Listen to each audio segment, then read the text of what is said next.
নমস্কার বন্ধুরা, নতুন একটা ভিডিওতে মানি লাইফস্টাইল চ্যানেলে সবাইকে স্বাগত।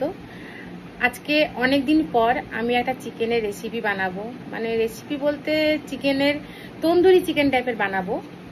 আর সেরকম তো রেস্টুরেন্টে গিয়ে সবসময় খাওয়া সম্ভব হয় না, তাই ছেলেমেয়েরা অনেক দিন ধরে বায়না করছিল, মা ঘরে বানাও ঘরে বানাও। আর ওর বাবাও একটা মুরগি নিয়ে এসেছিল, গোটা মুরগি নিয়ে এসেছিল, তাও তন্দুরি চিকেনের মতো পিস হয়েছিল না, এই যে ছোট ছোট পিস করে নিয়ে এসেছিল। আমি সেখান থেকে বেছে নিয়ে কয়েকটা পিস নিয়ে আমি বললাম যে এইগুলোকে নিয়েই বানিয়ে ওদের জন্য বানাবো। তাই আমি এই তন্দুরি চিকেনটা কীরকমভাবে বানাবো ঘরোয়া পদ্ধতিতে, ঘরে যেসব মশলাপাতি থাকে সেই সব দিয়ে, সেটাই তোমার সাথে শেয়ার করব। তাহলে দেখতে থাকো। প্রথমে এই চিকেনটাকে ভালো করে ধুয়ে পরিষ্কার করে নিয়ে এসেছি। এবারে এর মধ্যে প্রথমেই আমি দিয়ে দেব নুন। নুন দেওয়া আমার কমপ্লিট। এইবারে আমি এর মধ্যে দিয়ে দেবো এক একে সমস্ত রকম মশলা। প্রথমে দিয়ে দিচ্ছি হলুদ গুঁড়ো, বেশি দেওয়ার দরকার নেই, এই যে একটুখানি হলুদ গুঁড়ো। তারপরে দিয়ে দেব লঙ্কার গুঁড়ো, লাল লঙ্কার গুঁড়ো, এই যে জিরের গুঁড়ো, চামচের 1 চামচ ধনের গুঁড়ো। যেহেতু আমি শুকনো লঙ্কার গুঁড়ো দিয়েছি, গোলমরিচের গুঁড়ো ততটাও দেবো না, কারণ একটু ঝাল ঝাল হয় তো।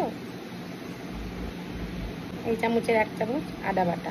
আমি এই ছোট মিক্সি বাটিতে একটা মশলা বেটে এনেছি। এই যে এর মধ্যে আছে রসুন আর হচ্ছে পুদিনা পাতা, কাঁচা লঙ্কা দুটোখানি দিয়েছি। এই হচ্ছে এর মধ্যে মশলা, আর এর মধ্যে কিছু আমি দিইনি, এটাকে একটু পেস্ট করে এনেছি, এটা এর সঙ্গে মেশাবো। এবারে দিয়ে দেবো লেবুর রস, এই যে লেবু, এই হলো টক দই। আর দেব চিকেন তন্দুরি মশলা, যার ঘরে আছে দেবে, যার ঘরে নেই তাদের দেওয়ার প্রয়োজন নেই। গরম মশলা, এই প্যাকেট গরম মশলাই দিচ্ছি, আমার ঘরে গুঁড়ো করা আছে তাও দেবো না, এই প্যাকেটগুলোকে দিয়ে দিচ্ছি, প্যাকেট গুঁড়ো গরম মশলা। আর একটা জিনিস আছে যেটা দেবো আমি, এটা হচ্ছে শাহমরিচ। এটা দিলেও হয় না দিলেও হয়, আমার ঘরে ছিল তাই আমি দিয়ে দিচ্ছি শাহমরিচ একটু। আর দেবো রিফাইন তেল অল্প পরিমাণে, খুব বেশি দেবো না। এই মশলাটাকে ভালো করে যাতে ব্লেন্ডিং হয় মাংসের সাথে, তাই জন্য আমি একটু রিফাইন তেল ইউজ করলাম। এবারে এটাকে ভালো করে মাখাতে হবে। ভালো করে মাখানো হয়ে গেছে, এই যে মাংসের গায়ে মশলাটাও ভালো করে মাখানো হয়ে গেছে। এই যে এবারে এই মাংসটাকে ভালো করে মাখানো হয়ে গেলে মশলা দিয়ে, এবার এটাকে ফ্রিজে রেখে দিতে হবে 2 থেকে 3 ঘন্টা, যে যেরকম রাখতে পারে, তবে মিনিমাম 2 থেকে 3 ঘন্টা রাখার চেষ্টা করবে। তার থেকে বেশি আরও রাখলে আরও ভালো, যে যত রাখো না রাখবে, তো এর থেকে কম রেখো না। তাহলে এবারে ফ্রিজে রেখে দেওয়া যাক, আর তারপরে ফিরে আসছি যখন সন্ধ্যাবেলা ভাজবো। আর এখন সন্ধ্যাবেলা হয়ে গেছে, আমি যে তখন মাংসটাকে ম্যারিনেট করে রেখেছিলাম, সেই মাংসটাই এখন এবারে তন্দুরি বানাবো। সেটা কিরকম বানাবো সেটা দেখিয়ে দিচ্ছি।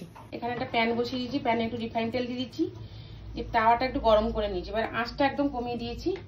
এবার একটা একটা করে চিকেনের পিস দিয়ে দেবো।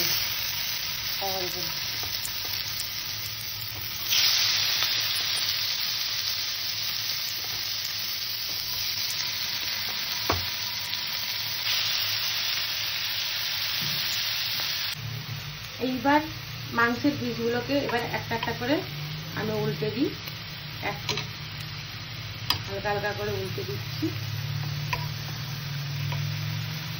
হালকা হালকা ব্রাউন হয়ে আসছে। এরপর এর মধ্যে অল্প করে বাটার দিয়ে দেবো। যেহেতু আমার কাছে ব্রাশটা নেই, তাই আমি বাটারটাকে চামচে করে নিয়ে, যাদের ঘরে ব্রাশ আছে ওই ব্রাশে করে এই বাটারগুলো ব্রাশিং করে দেবে।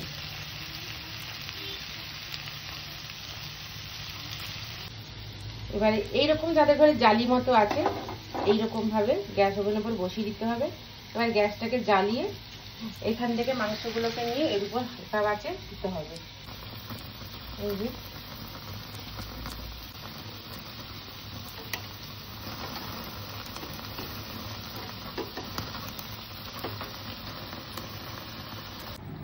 এখানে রেডি হয়ে গেছে আমাদের, এই হচ্ছে চিকেন তন্দুরি। এখানে আছে পুদিনা পাতার চাটনি, মেয়োনিজ আর শসা।